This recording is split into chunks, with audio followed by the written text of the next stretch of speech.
নির্মাণ একটি ব্রিজ করা হচ্ছে। এই ব্রিজের উপর দিয়ে কিন্তু আপনাদেরকে প্রতিমত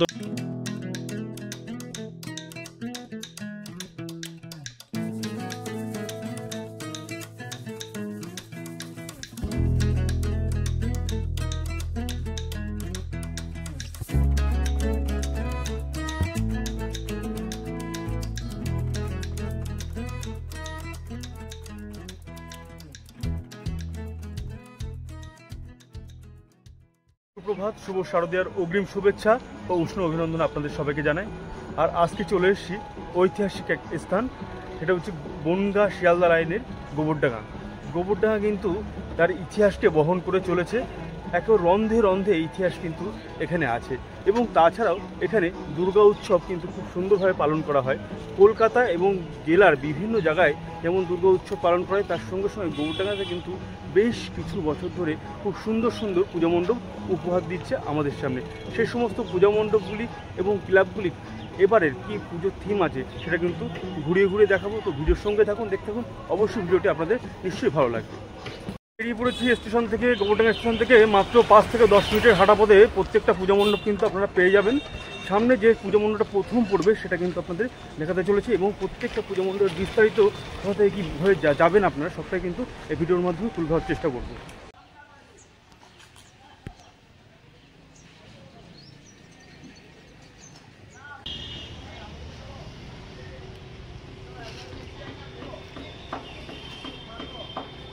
যে কাজটা হচ্ছে প্যান্ডেলের, সেটা কিন্তু ফাইবার, ক্রিস্টাল ফাইবার, মানে মোডাল ফাইবারের মতন এটা ক্রিস্টাল ফাইবার।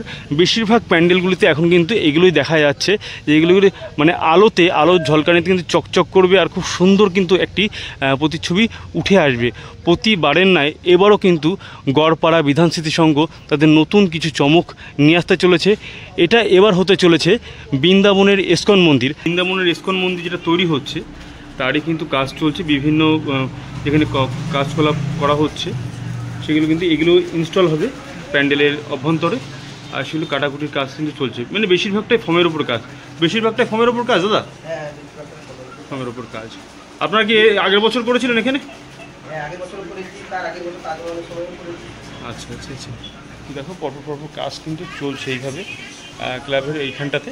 এবং সামনে প্যান্ডেলের যে সমস্ত কাজ সেগুলো একটু দেখানোর চেষ্টা করি। এই যে ফর্মের কাজ, এগুলোও কিন্তু ইনস্টল করা হবে। বিভিন্ন ডিজাইন কিন্তু এইভাবে করা হয়েছে ফর্মের, আর এইগুলো প্যান্ডেলের ভিতরে ইনস্টল হবে।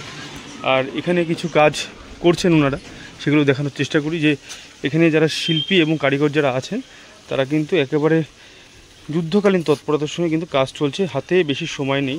আর সেই জায়গায় দাঁড়িয়ে তাদের কাজ কিন্তু অনবরত তারা করে চলেছে দিন রাত ব্যাপী। টোটালটা কি ফর্মের ওপরে হবে না এই কাজ কাকাবু? টোটালটা ফর্মের ওপর কাজ হবে। আচ্ছা আচ্ছা, তো প্যান্ডেলের অভ্যন্তর যে সমস্ত কাজ হচ্ছে সেটা আমি দেখিয়ে নিয়ে আসি। কিন্তু এই বছরে একটু ভিন্ন স্বাদের তারা প্যান্ডেল করছেন। এখানে কিন্তু কোনো রকম কাপড়ের ব্যবহার হচ্ছে না, শুধুমাত্র সানপ্যাক। এই সানপ্যাক দিয়ে কিন্তু তৈরি করা হচ্ছে যে পূজা মণ্ডপের যে চূড়াগুলো, এই চূড়াগুলো কিন্তু ইনস্টল করা হবে বিভিন্ন জায়গায়। আর এখানে ক্রিস্টাল ফাইবারের টোটালটা কাজ হচ্ছে। সাধারণত এটা প্রচলিত হয়ে গেছে বিভিন্ন জায়গায়, বিভিন্ন পূজা মণ্ডপে এরকম ক্রিস্টাল ফাইবার ব্যবহার করে। এটা কিন্তু পূজা মণ্ডপটা আরও আকর্ষণ লাগে, তার কারণ যখন এখানে আলোর ঝলকানিতে মানে উঠবে, বিভিন্ন জায়গায় স্পট লাইট দেওয়া হবে, কিন্তু অসাধারণ লাগবে পূজা মণ্ডপ। তো ভিতরে প্রবেশ করি এবং দেখানোর চেষ্টা করি যে কতটা কি হয়েছে এখানে কাজ এবং কতটা কি বাকি আছে। পূজা মণ্ডপ করা হয়েছে, পূজা মণ্ডপের ভিতরে একটু ঢুকে প্রবেশ করি, আর প্রবেশ করে দেখানোর চেষ্টা করি যে এখানে কি কাজ হয়েছে। এই যে ভিতরে প্রবেশ করার সঙ্গে সঙ্গে দেখা যাচ্ছে যে খুব সুন্দর কিন্তু ফর্মের কাজ করা হয়েছে। বিভিন্ন কারুকাজ যার কি ইস্কন মন্দির কিংবা মন্দিরের ভিতরের অবস্থানগুলি থাকে, পাথর কেটে কেটে তৈরি করা হয়, সেগুলো কিন্তু এখানে তৈরি করা হচ্ছে ফর্মের মাধ্যমে। আর ভিতরের কাজ কিন্তু অসাধারণ করেছে, সিলিংটা দেখার মতো। এটা টোটালটাই কিন্তু ফর্মের কাজ হয়েছে, এবং বিভিন্ন দেবদেবীর যে সমস্ত প্রতিমূর্তি সেইগুলো কিন্তু এখানে খুব সুন্দর করে সাজানো হয়েছে। যারা পূজা মণ্ডপের মধ্যে আসবেন, একেবারে ইস্কন মন্দিরের আদলে যে পূজা মণ্ডপ হয়েছে সেটা কিন্তু আপনারা মানে বুঝতে পারবেন না যে ইস্কন মন্দির কি না এটা প্যান্ডেল। এতে কিন্তু আপনারা অবাক হয়ে যাবেন, খুব সুন্দর কাজ করছে এনারা। আচ্ছা, কতদিন ধরে কাজ করছেন আপনারা দাদা? কতদিন ধরে কাজ করছেন আপনারা? 3 মাস। আপনাদের কি এর আগের বছরে এখানে পূজা মণ্ডপ করেছিলেন? একই মালিক করেছিলেন, মানে প্রত্যেকবার তো খুব সুন্দর সুন্দর পুজো মণ্ডপ নিয়ে আসে। কি এটা কি মালিক পক্ষের চিন্তা ভাবনা না ক্লাব পক্ষের চিন্তা ভাবনা? ক্লাব পক্ষের চিন্তা ভাবনা। এর আগের বছর এরকম শস্য টস্য দিয়ে করেছিল গাছগুলো। কতদিনের মধ্যে পুজো মণ্ডপটা আপনারা উপহার দিতে চলেছেন, জনসম্মুখে আনতে চলেছেন? মহালয়ার দিন মোটামুটি আপনারা পেয়ে যান। আপনাদের কারিগর কি এখানে লোকাল নাকি বাইরে? সব মেদিনীপুর থেকে এসেছেন। মেদিনীপুর তো মানে প্যান্ডেলে বিখ্যাত। কাঁথিতে মানে খেজুরিতেও কিছু কিছু জায়গা আছে। কাঁথি, আচ্ছা আচ্ছা। ওখানে তো এবার নিশ্চয়ই খুব ভালো ভালো প্যান্ডেল হচ্ছে। প্যান্ডেল হচ্ছে, হ্যাঁ। মানে একটু জানানোর চেষ্টা করি, ওনারা যা এসছেন হচ্ছে মেদিনীপুর থেকে। আসলে কিন্তু মেদিনীপুরে কিন্তু খুব সুন্দর সুন্দর পুজো মণ্ডপ হয়। আমরা সাধারণত দেখে থাকি কলকাতার বুকে যে সমস্ত পুজো মণ্ডপ এবং জেলা ভিত্তিক, কিন্তু তাছাড়াও জেলার যে সমস্ত পুজো মণ্ডপ এখন কিন্তু কলকাতার সঙ্গে টক্কর দিচ্ছে। আর সে মতো অবস্থায় আজকে আসা গোবরডাঙ্গাতে, এবং গোবরডাঙ্গা যে ইস্কন মন্দির হচ্ছে সেটা কিন্তু আপনাদের দেখানো। আপনারা অবশ্যই করে পুজো মণ্ডপ জনসম্মুখে যখন আসবে পুজোর দিনগুলোতে কিন্তু এখানে একবার হলেও ভিজিট করবেন। গোবরডাঙ্গার বিভিন্ন জায়গায় বিভিন্ন প্রান্তে কিন্তু খুব সুন্দর সুন্দর পুজো মণ্ডপ আপনাদের জন্য অপেক্ষা করছে।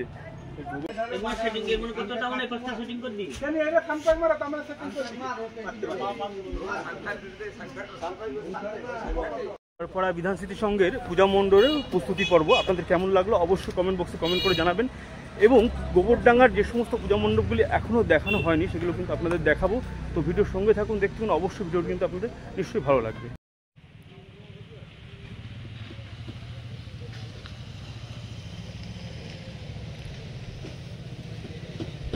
যেতে যেতে আরেকটি পূজা মণ্ডপ কিন্তু চোখে পড়লো, যেটা পাঠাগার ক্লাব। পাঠাগার ক্লাবের পরিচালনায় খুব সুন্দর একটি পূজা মণ্ডপ কিন্তু এবার তারা নিয়ে আসতে চলেছেন জনসম্মুখে। একটু দেখানোর চেষ্টা করি। খুব সুন্দর একটি আর্চ করা রয়েছে, আর্চের মধ্যে দিয়ে প্রবেশ করতে হবে। আর এখানে এই যে আকৃতিটা, এটা হচ্ছে তিচালা বিশিষ্ট আকৃতি। খুব সুন্দর একটি পূজা মণ্ডপ তারা কিন্তু এবার নিয়ে আসছে। ভিতরের কাজ মোটামুটি এখনও অনেক বাকি। আর এইখানের এই কাজগুলো একটু দেখানোর চেষ্টা করি, খুব সুন্দর। এই মুহূর্তে এসে উপস্থিত হয়েছি বাবুপাড়া সম্মেলনী ক্লাব। বাবুপাড়া ঘটকপাড়ার সর্বজনীন পূজা কমিটির তত্ত্বাবধানে এবার তারা করতে চলেছে কুটির শিল্প। পুজো মণ্ডপটা একটু দেখায়, পুরো মাঠ বেষ্টিত করা এই পূজা মণ্ডপ। আর এখনও মোটামুটি বাঁশ কাঠামের কাজ কিন্তু চলছে। আর ভিতরে প্রবেশ করে দেখানোর চেষ্টা করি কতটা কি কাজ হয়েছে। এই শিল্পর ওপর যে কাজ করার কথা বলা হচ্ছে এটাই কিন্তু তার একটু ঝলক দেখিয়ে দিই। খুব সুন্দরভাবে কিন্তু এগুলো করা হয়েছে। পুরো হ্যান্ডক্রাফট যেগুলো তৈরি করা হয় সেই সব জিনিস দিয়ে কিন্তু এই পুজো মণ্ডপটা তৈরি হচ্ছে। সর্বসম্মুখে যখন এই পুজো মণ্ডপটি আসবে সেটা কিন্তু দেখার মতো হবে। সম্মেলনী ক্লাবের পূজা মণ্ডপ আপনাদেরকে ঘুরিয়ে দেখালাম। প্রস্তুতি পর্ব কিন্তু মোটামুটি তারা কাজ করছে এখন, আর অনেক কাজ বাকি আছে। সেই জায়গায় দাঁড়িয়ে কিন্তু সর্বসম্মুখে যখন এই পূজা মণ্ডপ আসতে চলেছে তখন কিন্তু দেখার মতো হবে। পুরো হ্যান্ডক্রাফট যে সমস্ত কাজ হয় সেগুলো কিন্তু এখানে তুলে ধরার চেষ্টা চলছে। কালীবাড়ি থেকে কিছু দূর এগিয়ে আপনারা নেতাজি নগরে পেয়ে যাবেন খুব সুন্দর একটি পূজা মণ্ডপ, যেটা হচ্ছে নেতাজি বয়েজ ক্লাবের তত্ত্বাবধানে এবার তারা করতে চলেছে 15তম বর্ষপূর্তি উপলক্ষে শিবালয়। হ্যাঁ, কৈলাসের যে শিবালয় আছে সেই শিবালয় কিন্তু তারা তৈরি করতে চলেছে। কেমন কি পুজো মণ্ডপটা তৈরি করছে, কতটা কি কাজ হয়েছে সেটা কিন্তু একটু দেখানোর চেষ্টা। বছর এই নেতাজি বয়েজ ক্লাবের তত্ত্বাবধানে তারা কিন্তু নতুন কিছু চমক নিয়ে আসে। আমি এর আগেও আপনাদের এই নেতাজি বয়েজ ক্লাবের পূজা মণ্ডপ ঘুরিয়ে দেখিয়েছি এর আগের বছর, আর এবারও এসছি যে কেমন কি করছে পূজা মণ্ডপটা দেখানোর চেষ্টা করি। যে শিবালয় মানে কৈলাসে যে শিবালয়, শিবের যে বাস, সেই শিবালয়ের মতন কিন্তু তৈরি করা হচ্ছে এই পূজা মণ্ডপ। আর কাঠ, বাঁশ এবং কাঠামের কাজ কিন্তু হয়ে গেছে। আর এখানে কিছু কাপড়ের কাজও কিন্তু ইতিমধ্যে হচ্ছে। তো একটু জেনে নেওয়ার চেষ্টা করবো যে এখানে কতদিনভাবে কাজ শুরু হচ্ছে। আচ্ছা, কতদিন ধরে কাজটা শুরু হয়েছে? 1.5 মাস ধরে হচ্ছে। পুরোটাই কি কাপড়ের প্যান্ডেল হচ্ছে? এটা ফাইবারের কাজ আছে, সব টোটাল ফাইবারের কাজ হচ্ছে। হ্যাঁ, মানে ওই কৈলাসে যেরকম আর কি থাকে আর কি, মানে একটা পাহাড়ের গায়ে একটা মন্দির। প্রতি বছর কি আপনারাই করেন? আমরা গত বছর করেছিলাম। গত বছর করেছিলেন? আচ্ছা আচ্ছা। একবার করেছিল মানব খাঁচা, পরের বার করেছিল ওই আপনার কাপড় দিয়ে, মানে হয়তো শর্ট কাপড়। আচ্ছা আচ্ছা। তো একটু ভিতরে ঢুকিয়ে দেখানোর চেষ্টা করি যে কতটা কি পূজা মণ্ডপটা করা হয়েছে। দেখো, মানে হাজার হাজার বাঁশের সমন্বয়ে কিন্তু এই পূজা মণ্ডপ হচ্ছে। কিন্তু শিবটা ঢাকা আছে। আচ্ছা আচ্ছা, এখানে আছে। এটা 12 ফুটের একটা শিব আছে। আচ্ছা, একটু দেখানো যাবে কি? হ্যাঁ, আচ্ছা, ভিতরে প্রবেশ করে দেখানোর চেষ্টা করি যে কতটা কি কাজ হয়েছে এখানে। শিবালয়ে যেমন কি আর কি তৈরি হয়, এই যে প্লাইউডের কাজ হচ্ছে না? হ্যাঁ, প্যারিস লাগানো হচ্ছে এই যে আচ্ছা আচ্ছা, এগুলো কিন্তু বস্তা, এই বস্তার ওপরে কিন্তু প্যারিস লাগানো হচ্ছে। পুরো একেবারে মানে গুহার মধ্যে বা পাহাড়ে যেমন কি আর কি আকৃতি নেয়, সেই সমস্ত আকৃতি কিন্তু তুলে ধরানোর চেষ্টা করা হচ্ছে। আচ্ছা, ফাইবার, এগুলো কিন্তু মোডাল ফাইবার জাতীয় কোনো কিছু, এগুলো পাহাড় যাতে এরকম খাঁজ কাটা লাগে সেরকম যাতে দেখায়, সবটাই থাকবে এখানে। আচ্ছা আচ্ছা, এখানে একটা শিবলিঙ্গ দেখতে পাচ্ছি। আচ্ছা, এটা শিবলিঙ্গটা কি ওপরে একেবারে চূড়ায় থাকবে নাকি এখানে? শিবলিঙ্গটা মাটিতেই থাকবে। ও আচ্ছা, একেবারে যেমন আছে হ্যাঁ হ্যাঁ, ওই শিবলিঙ্গ দিয়ে জল পড়বে। আচ্ছা আচ্ছা, বাহ বাহ, সবাই পুজো টুজো দিতে পারবে, সেরকম জায়গায় রাখা হবে, মানে একেবারে সর্বসম্মুখে গেটের সামনে রাখা হবে। ঢোকার বাহ, মুখেই থাকবে এটা। খুব সুন্দর একটা বিষয় বললেন যে এখানে সামনে কিন্তু একটা শিব মূর্তি মানে শিবলিঙ্গের মূর্তি কিন্তু রাখা হবে। এবং যারা আর কি এখানে আসছেন ভক্তবৃন্দ এবং দর্শনার্থীরা যারা আসছেন, তারা কিন্তু প্রথমে প্রবেশ করেই আপনারা কিন্তু শিবলিঙ্গের দর্শন করে শিবালয়ে ঢুকতে পারবেন। আর দেখুন দিদি ভাইরাও এখানে কাজ করছে। এখানে একটা বিরলতম বিষয় দেখছি যে মহিলাদের যে কাজ, সেটা কিন্তু আমরা এখানে এসে দেখতে পাচ্ছি। পূজা মণ্ডপগুলিতে দেখা যায় না বেশিরভাগ। দিদি ভাইরা আপনারা কি মানে পূজা মণ্ডপ কি তৈরি করেন এরকম যান, তাই তো? বাহ বাহ বাহ বাহ, কত বছর ধরে করছেন এই কাজটা? 8-10 বছর। ভালো লাগে কাজটা করতে? আচ্ছা আচ্ছা আচ্ছা, ভালো লাগে কাজটা, মানে এই প্যান্ডেল তৈরি করতে? অন্যান্য সময় রঙের যে কাজ থাকে। বাহ বাহ বাহ, খুব সুন্দর লাগলো। মানে দেবী পক্ষের সূচনা, আর সঙ্গে সঙ্গে যে সব কিছুই পরিবর্তন হচ্ছে সেটা কিন্তু দেখার মতো। যে মহিলারা কিন্তু এগিয়ে আসছেন বিভিন্ন কাজের মধ্য দিয়ে। এই যে প্যান্ডেলটা তৈরি করছেন, বেশিরভাগ দেখা যায় পুরুষ শিল্পীরা, পুরুষ কারিগররা থাকেন, এখানে কিন্তু মহিলা কারিগরদের দেখা পেলাম। খুব সুন্দর লাগলো বিষয়টা।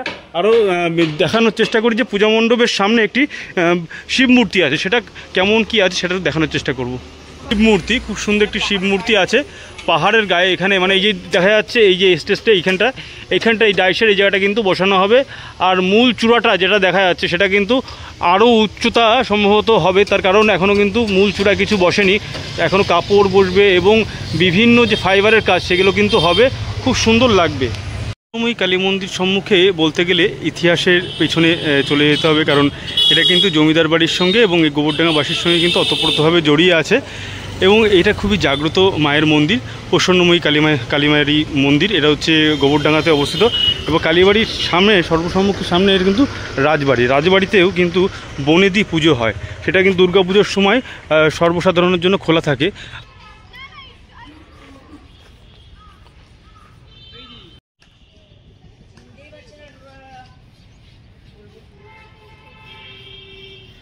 এখন আছি গোবরডাঙ্গা রাজবাড়ি বা জমিদার বাড়ির একেবারে অভ্যন্তরে। এখানে কিন্তু বনেদি পুজো, দুর্গা পুজো হয়। আর যত সম্ভব দুর্গা পুজোর যে দিনগুলোতে, সেই দিনগুলোতেই সর্বসাধারণের জন্য খোলা হয় দুর্গা প্রতিমা দর্শনের জন্য। তারা আপনারা কিন্তু অবশ্যই করে দুর্গা পুজো মণ্ডপগুলি দেখতে দেখতে এই যে বনেদি পুজো, সেটাও কিন্তু আপনারা দেখতে পারবেন। ইতিহাস বিজড়িত সেই জমিদার বাড়ি আজও ইতিহাসকে সাক্ষী করে দাঁড়িয়ে আছে।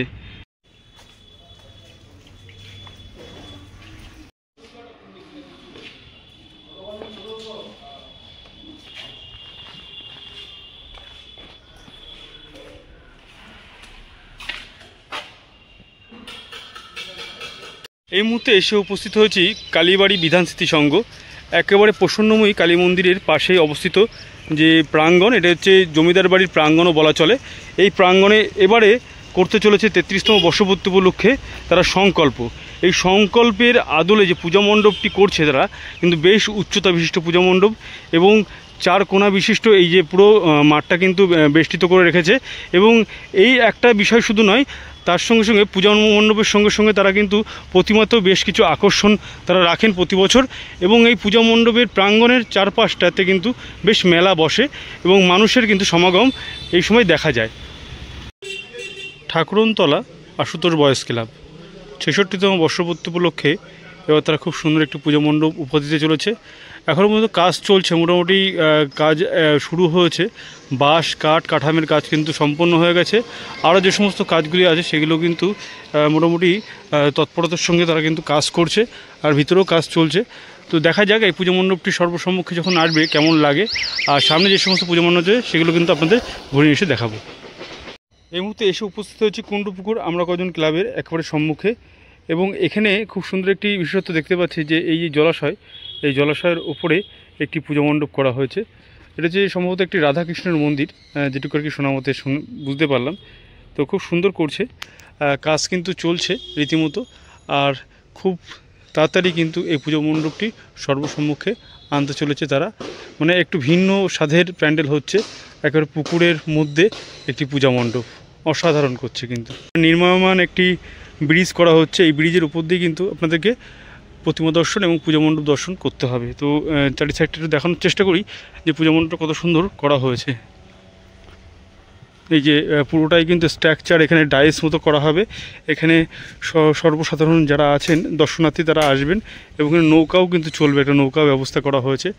অসাধারণ একটি পূজা মণ্ডপ কিন্তু হতে চলেছে গোবরডাঙ্গায়, একেবারে জলাশয়ের ওপরে এই পূজা মণ্ডপটি। কুণ্ডুপুকুর আমরা কজন ক্লাবের জলের ওপরে ভাসমান একটি পূজা মণ্ডপ আপনাদেরকে ঘুরিয়ে দেখালাম, একটা প্রস্তুতি পর্ব চলছে। আপনাদের কেমন লাগলো অবশ্যই কমেন্ট করবেন। সামনে যে সমস্ত পুজো মণ্ডপ আছে সেগুলো আপনাদেরকে ঘুরিয়ে নিয়ে দেখাবো। উপস্থিত হয়েছি গোবরডাঙ্গার আর এক ঐতিহ্যবাহী ক্লাব মিলন সংঘ। মিলন সংঘের ৭৩তম বর্ষপূর্তি উপলক্ষে এবার তাদের থিম রূপকথার দেশ। প্রতি বছরে নতুন কিছু তাদের আকর্ষণ থাকে। এর আগে নিয়ে আসা হয়েছিল এখানে কিন্তু বড় যে দুর্গা মূর্তি, এবং তার আগে নিয়েছিল বুর্জ খালিফা। প্রতি বছর নতুন কিছু তাদের চমক থাকে, আর এবার থাকছে রূপকথার দেশ। এবং দেখানোর চেষ্টা করি যে পুজো মণ্ডপটা কেমন, কতটা কী প্রস্তুতি পর্ব চলছে, কতটা কী কাজ হয়েছে। গোবরডাঙ্গা পুজো পরিক্রমা করতে আসছেন তাদেরকে একটু জানিয়ে রাখি, এই যে এই রুটটা ধরলেই আপনারা কিন্তু চলে আসতে পারবেন ৩ নম্বর প্ল্যাটফর্ম থেকে। সোজা যদি আপনারা হেঁটে আসেন, এই রাস্তা দিয়ে প্রথম যেটা পড়বে সেটা হচ্ছে মিলন সংঘ, এবং এই রাস্তার অপোজিট রাস্তা ধরলে আপনারা পড়বেন বিধান স্মৃতি সংঘ। তো মিলন সংঘ, বিধান স্মৃতি সংঘ এবং কালীবাড়ি বিধান স্মৃতি সংঘ, কুণ্ডুপুকুর প্রভৃতি যে সমস্ত পূজা মণ্ডপ তারা করছে, তারা কিন্তু অসাধারণ পূজা মণ্ডপ এবার উপহার দিতে চলেছে গোবরডাঙ্গার বুকে। একটু দেখানোর চেষ্টা করি যে পূজা মণ্ডপটা কেমন কি তৈরি করেছে। এখান থেকে বাঁশ কাঠামের কাজ মোটামুটি কিন্তু এখানে হয়ে গেছে, রীতিমতো চোখে পড়ার মতো একটি পূজা মণ্ডপ তারা কিন্তু উপহার দিতে চলেছে। এই ছিল গোবরডাঙ্গার ঐতিহ্যবাহী অন্যতম পুজো মণ্ডপগুলি প্রস্তুতি পর্ব। আপনাদের কেমন লাগলো অবশ্যই কমেন্ট বক্সে কমেন্ট করে জানাবেন। যারা চ্যানেল নতুন তারা চ্যানেলটিকে সাবস্ক্রাইব করে পাশে থাকা বেল আইকনটি প্রেস করে রাখবেন নতুন নতুন ভিডিও নোটিফিকেশন পাওয়ার জন্য। তো চলুন বন্ধুরা, আজকের মতো টাটা, পরবর্তী অন্য কোনো ভিডিওতে আবারও দেখা হচ্ছে আপনাদের সাথে।